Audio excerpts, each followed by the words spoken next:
Value zone hyper mart Nandamuri Balakrishna గారిచే November 28న నాచారంలో గొప్ప ప్రారంభం. అందరితో పాడేసాను. బాలు గారితో కూడా పాడేసాను. పాడాను. ఎలా ఉంటుంది ఎంకరేజ్మెంట్ బాలు గారిది?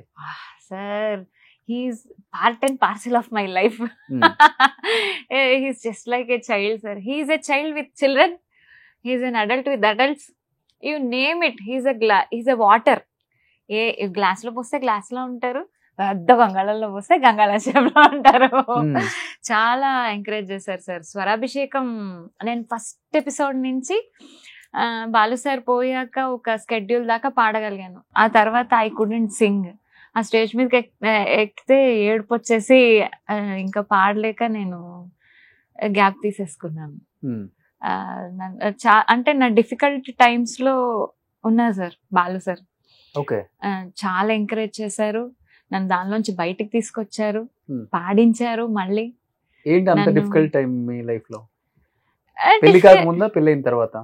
పెళ్లి కాకముందే సార్. పెళ్లి కాకముందే. పెళ్ళయ్యాక మా వాడు ఉన్నాడు కదా నాకు. పెళ్ళయ్యాక కూడా ఉన్నారు సార్ వాళ్ళు సార్. కరోనా వచ్చింది కదా, ఆ కరోనా వచ్చిన అది రావడానికి కారణం అంటే రావడానికి రీజన్ ఏంటంటే బిఫోర్ అది ఏదో ప్రోగ్రామ్ కి రిహార్సల్ జరుగుతుంది, నన్ను దింపమనింది. ఆయనతో పాటు 2 పాటలు పాడుతోంది, నన్ను దింపమనింది. అక్కడ దింపాను.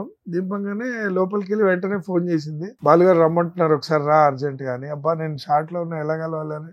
సరే అని లోపలికి వెళ్ళాను. ఏంటబ్బాయి బాగున్నావా, అంత బాగుందా, ప్రణవి అంత బాగుందా, బాగా చూసుకుంటున్నాడా అని చక్కగా మాట్లాడారు ఆయన. సరే నన్న కలుస్తాను. పాపది అప్పుడు ఫస్ట్ బర్త్డే ఉందన్నమాట. ఫస్ట్ బర్త్డే అయ్యింది. అయితే పాప బాగుందా అంత అన్నీ అడిగారు. సరే ఈసారి వీళ్ళు చూసుకొని వస్తానులేండి అని అన్నారు. అయిపోయింది, నేను వచ్చాను. వీళ్ళు నెక్స్ట్ డే అందరూ రామోజీకి వెళ్ళారు. సామజవరగమన షో రామోజీకి వెళ్ళారు. వెళ్ళి రిటర్న్ అయ్యారు. తినకి ఏమీ లేదు, ఫీవర్లు అట్లాంటివి తినకేం లేదు. కానీ అక్కడ మల్టిపుల్ సింగర్స్ కి కరోనా అని అనౌన్స్ అయింది. సార్ కూడా అనౌన్స్ అయింది. ఆయన వెళ్ళి మన ఫేస్బుక్ దీంట్లో పెట్టారు ఆయన వీడియో, నేను సేఫ్గా ఉన్నారని. అందరూ అనుకున్నారు అయ్యో సేఫ్గా ఉన్నారులే, పర్లేదు, హ్యాపీ అనుకున్నారు. ఆ తర్వాత డైరెక్ట్ ఆయన హాస్పిటలైజ్ 45 days ఏమో హాస్పిటల్లో ఉండి చనిపోయారు. అంటే ఆ లాస్ట్ టైం అప్పుడు తిని ఇంటరాక్షన్. అండ్ ఆ షెడ్యూల్ నేను పాడిన దాంట్లో మా షెడ్యూల్లో నేను బాలు గారు కలిసి పాడింది లాస్ట్ సాంగ్. దాంతో ఆ ఎపిసోడ్ అండి. ఏంటిది డిఫికల్ట్ టైమ్స్ లో ఆయన బాగా సపోర్ట్ చేశారు? మా అమ్మగారి క్యాన్సర్ వచ్చింది సార్. ఇప్పుడు సేఫ్ నౌ. వచ్చింది, నాకు తెలియదు, చెప్పలేదు. నేనేమో టూర్కి వెళ్ళిపోయాను, స్వరాభిషేకం టూర్కి వెళ్ళిపోయాను. అక్కడికి వెళ్ళాక మెల్లగా ఫోన్ చేసి మా నాన్నగారు చెప్పారు, అమ్మ ఆపరేషన్ థియేటర్లో ఉంది అని. అమ్మ ఆపరేషన్ థియేటర్లో ఉండడం ఏంటి, అమ్మ బాగానే ఉంది కదా, ఏమైంది అంటే అమ్మ క్యాన్సర్. అసలు అవుట్ అయిపోయా ఫ్యూజుల్. What is happening? చెప్తే నేను వెళ్ళాను కదా, ఐ విల్ బి దేర్. ఇలా ఎందుకు చెప్పారు అంటే అమ్మ ఒకటే, నువ్వు ఒక ఆర్టిస్ట్వి, పర్ఫామ్ చేయాలి అక్కడికి వెళ్ళి.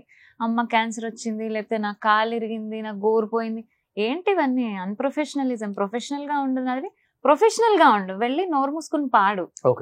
ఇలాగే చెప్పారు. నాకు చాలా ఏడుపు వచ్చేసింది. లాబీలో కూర్చుని ఏడ్చేసాను బాగా. లండన్లో ఉన్నాం మేము. బాగా ఏడుస్తుంటే వచ్చి ఏంట్రా ఏమైందంటే అమ్మ క్యాన్సర్, నాకు చెప్పలేదు, ఏమవుతుందో నాకు తెలియదు అని బాగా ఏడ్చాను. సార్ నమ్మరు, ఆ టూర్ మొత్తం అతుక్కుని ఉన్నారు సార్. ఒక్క నిమిషం కూడా నన్ను వదిలిపెట్టలేదు. I had my meals with him. Lunch చేయడానికి వెళ్తే ఆయన నా రూమ్కి వచ్చిన రానన్న మనం లంచ్ చేద్దాం, నాతోనే లంచ్ చేసేవాళ్ళు, నాతోనే ఉన్నారు. ఫ్లైట్ ఎక్కిన దగ్గర నుంచి నేను ఇంటికి వచ్చేంత వరకు అతుక్కుని ఉన్నారు సార్ ఆయన. ఒక్క నిమిషం కూడా నేను నవ్వకుండా ఉండలేదు ఆ టూర్ మొత్తం. ఆ 20-25 days I was very happy and he kept me happy. Because of him I'm so good. I have positivity now. I went in to depression, but because of him I'm very nice. అంత memorable moments ఉన్నాయి కాబట్టి మీరు స్వరాభిషేకం చేయలేదు. I can't imagine that stage without him. I cannot sing without him. I can't. నేను ఇంకెప్పుడు ఆ సెట్కి వెళ్ళలేను, నేను చూడలేను, నేను పాడలేను సార్. ఓకే.